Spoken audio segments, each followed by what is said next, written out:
Welcome back, children, to the yet another session of our Class 10, Chapter 4, The Age of Industrialization. In the previous part, we had covered the topics like before the Industrial Revolution, how the concept of proto-industrialization prevailed in the European society, how the factories came up in England, how the industrial changes take place, right? Then we had seen the European industrialists, why they were reluctant in using the machines or the steam powers, because the hand labor was cheaply available in the European society. Then we had seen how the life of the workers were in Britain, especially they had to struggle with the seasonal jobs. Further, we moved on from the European industrialization to the industrialization in the colonies and especially in the Indian textile industries, where we have seen what happened to the weavers when the Manchesters comes to India. Now, in this part of the chapter, we will move on to see how the factories come up in India. Who were the early entrepreneurs? Where did the workers come from? How did these factory owners, they employ these workers? Then the peculiarities of the industrial growth, especially in terms of the predominance of the small-scale industries in the society. And at the end, we will see how these goods were marketed, how these goods were advertised, right? The publicity of the goods took place in the society. The first cotton mill in Bombay came up in the year 1854 and it started its production 2 years later. By 1862, 4 mills came up at work with 94,000 spindles and 2,150 looms. Now these are the spindles and this is a loom, right? You can see here how the threads are around the spindles and it is used. This is a loom where the threads are used. Understand, children? Now here, this is also a picture of a spindle and the loom, right? You can see here the small spindles over here and here you can find the big ones, right? How the threads are fed to the machine. Clear? Am I clear with this, children? Okay. Now, around the same time, the jute mills came up in Bengal, the first being set up in the year 1855 and the other 7 years later in 1862. In North India, the Algan mill was started in Kanpur in the year 1860s. And a year later, the first cotton mill of Ahmedabad was set up. By 1874, the first spinning and the weaving mill of Madras began the production. Now the question is, who set up these industries? Where did the capital or the money come from? And who came to work in the mills? From where did they come? That was the question now. Industries were set up in different regions by the people from different spheres of the society. Now let us see who were they. The history of many business groups goes back to the olden days where they had trade with China. From the early 18th century, children, as you already studied in your class 9 book last year, the British in India began exporting opium to China. Why, children? Yes, so that they could take tea from China to England. Now, children, if you see here, this is the opium field. And here you can see how were the condition of the Chinese people, how they were addicted to opium. Clear, children? And this condition was made by none other than the British, only to take tea from China to England, right?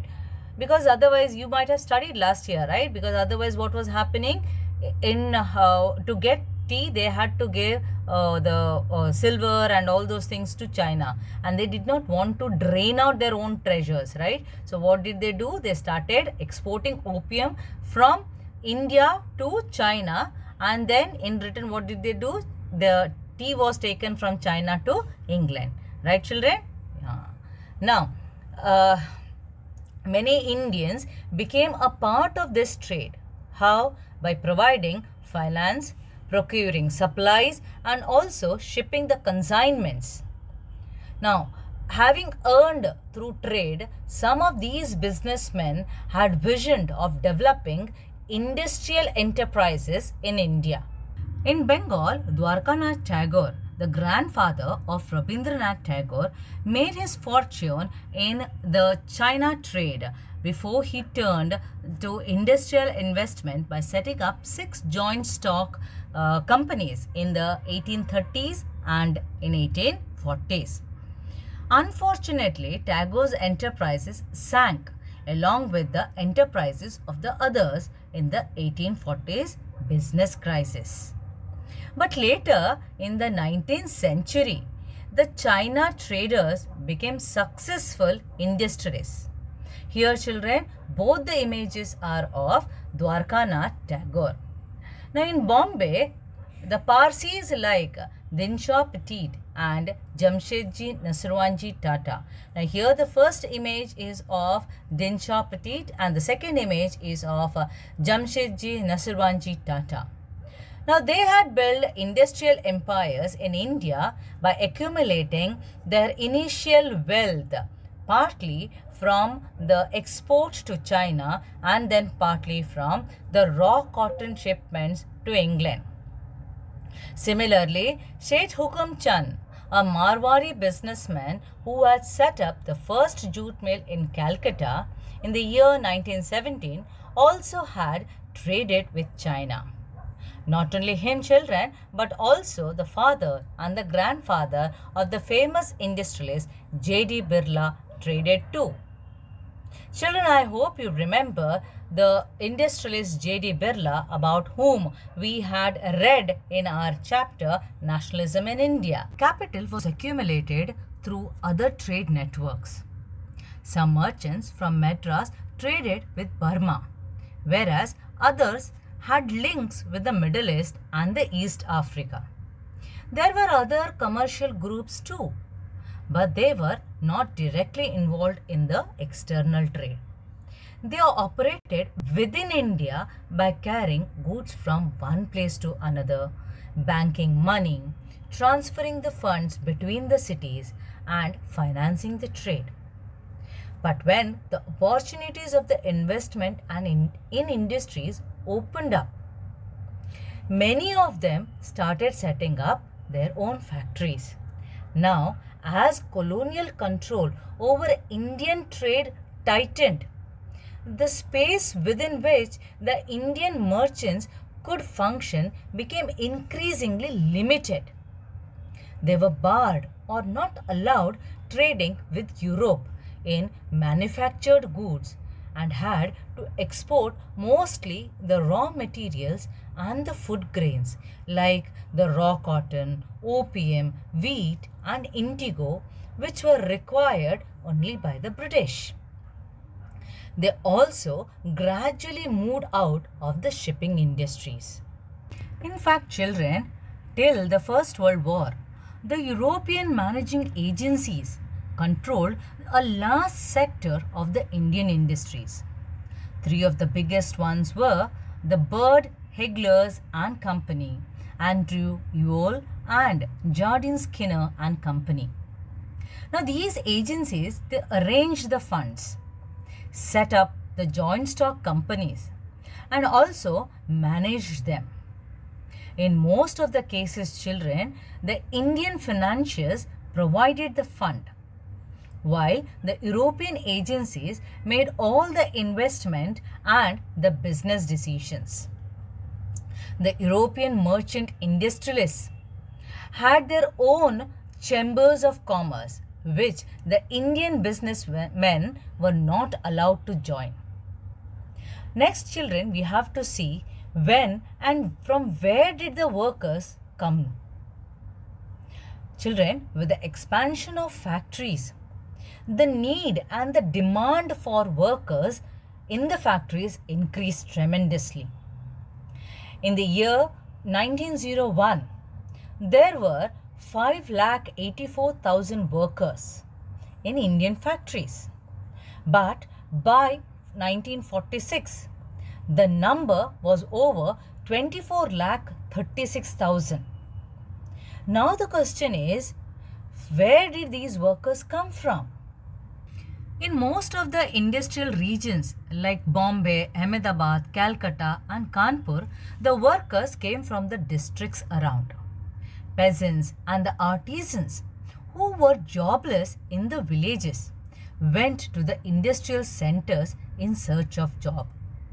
Over 50% of the workers in the Bombay cotton industries in 1911 came from the neighboring district of Ratnagiri, whereas the workers in the Kanpur mills came from the villages within the district of Kanpur. Most often, the mill workers travelled from or we can say between the villages and the cities, and also returned to their village homes during the harvest and the festivals.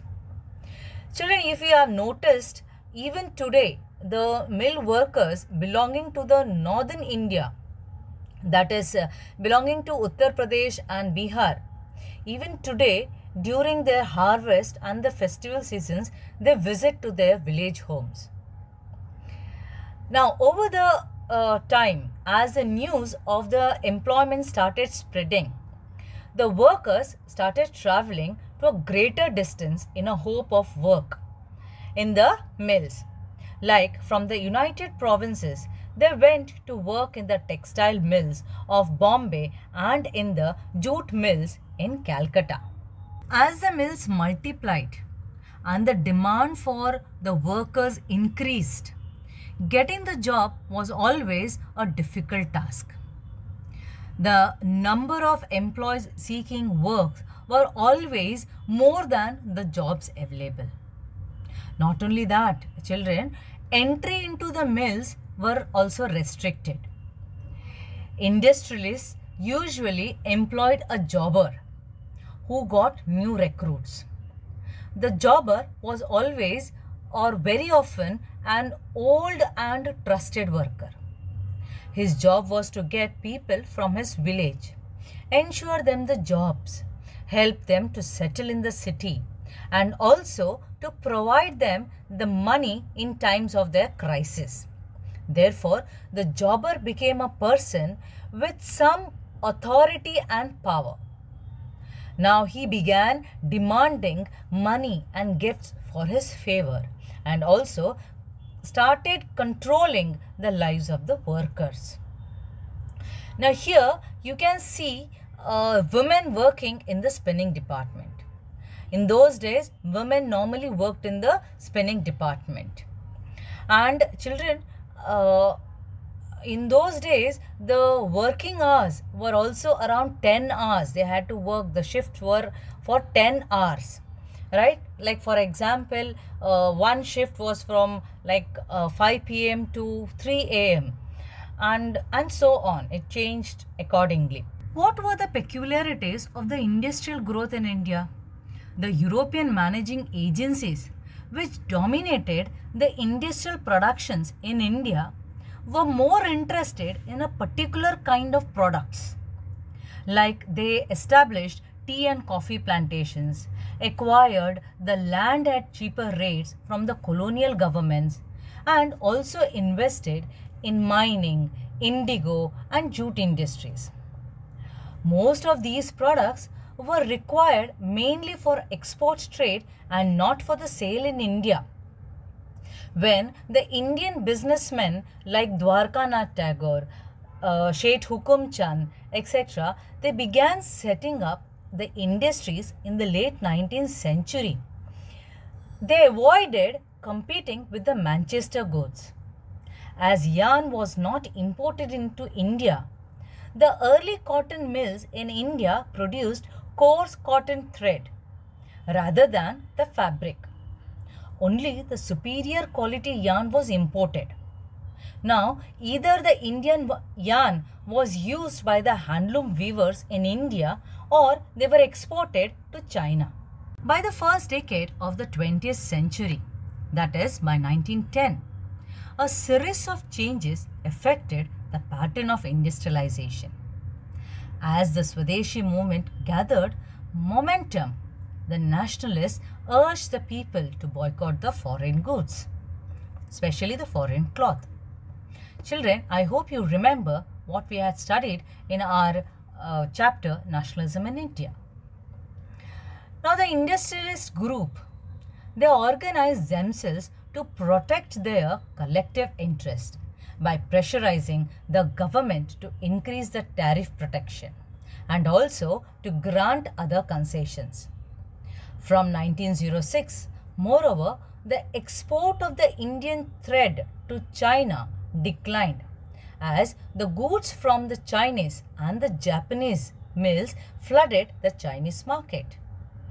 Therefore, the industrialists in India now started shifting from the production of the yarn to the production of the cloth.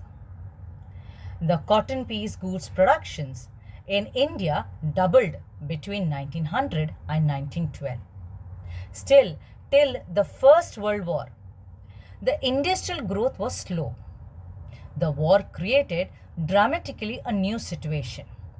As the British mills became busy with the war production to meet the needs of the army, the Manchester imports into India declined.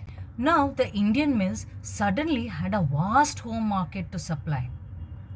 As the war prolonged, the Indian factories had to supply the war needs like the jute bags, cloth for army uniforms, the leather boots, tents, horse and mule saddles and many other items. New factories were set up and old ones they ran with the multiple shifts. New workers were employed. Working hours were also increased. Over the war years, the industrial production boomed.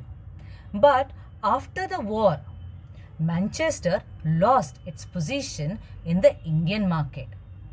Neither it could modernize nor compete with the US, Germany and Japan production. The economy of Britain crumbled. Cotton production collapsed and also the export of the cotton cloth from Britain fell drastically. Now, within the colonies like India, Myanmar and so on, the local industrialists gradually improved their positions, replacing the foreign manufacturers and capturing the local, or we can say the home markets. While the factory industries grew steadily after the war, the large industries formed only a small segment of the economy. Most of them were located in Bengal and Bombay. That is about 67% in 1911. But in the rest of the country, small-scale industries continued to predominate. Why is it so? Because only a small proportion of the total industrial labor force worked in the registered factories, like 5% in 1911 and 10% in 1931, whereas others worked in small workshops and household units, often located in alley and bay lanes, like the small passerby place where no one could notice them. The handicrafts productions expanded in 20th century. Though the chief machine-made thread wiped out the spinning industries in the 19th century, the weavers survived despite of the problems. In 20th century, the handloom cloth production expanded steadily, nearly 3 times between 1900 and 1940. How did this happen? We can say that this was partly because of the technological changes. The handicraft workers adopted new technology to improve the production without any extra cost. Therefore, by the second decade of the 20th century, one could find weavers using the looms with the fly shuttle. Now children, here this is a fly shuttle, and here you can see a man working on the loom using a fly shuttle. It increased the productivity per workers by speeding up the production and reducing the labor demand. By 1941, over 35% of the handlooms in India were fitted with the fly shuttles. In the regions like Travancore, Madras, Mysore, Cochin, Bengal, the ratio was 70 to 80%. Many weavers produced coarse cloth while others wove finer varieties. The demand for the coarser cloth fluctuated and was bought by the poor. In the times of the bad harvest and famines, the rich could buy the finer varieties when the poor starved. The mills could not imitate specialized weaves like saris with woven borders, famous lungis and the handkerchiefs of Madras could not be easily displaced by the mill production. Though the weavers and the craftsmen continued to expand their production through the 20th century, but they did not prosper. They lived hard lives and worked for long working hours. But their life and the labor was an integral part to the process of industrialization. Now, children, we have seen how the British manufacturers attempted to take over the Indian market and how the Indian weavers and the craftsmen, the traders and the industrialists resisted the colonial control, demanded tariff protections, and also tried to extend the market for their produce. But the new products, when produced, the people have to be persuaded to buy them. They should feel the use of production. How was this done? It was done through advertisement, that is, through the marketing for the goods. Because advertisement makes the products appear desirable and necessary. They try to shape the mind of the people and create new needs. They appear in the newspapers, magazines, hoardings, television screens, and so on. When Manchester industrialists began selling cloth in India, they put labels on the cloth bundles to make the buyers familiar with their products, to create a confidence among the buyers when they saw the label of Made in Manchester.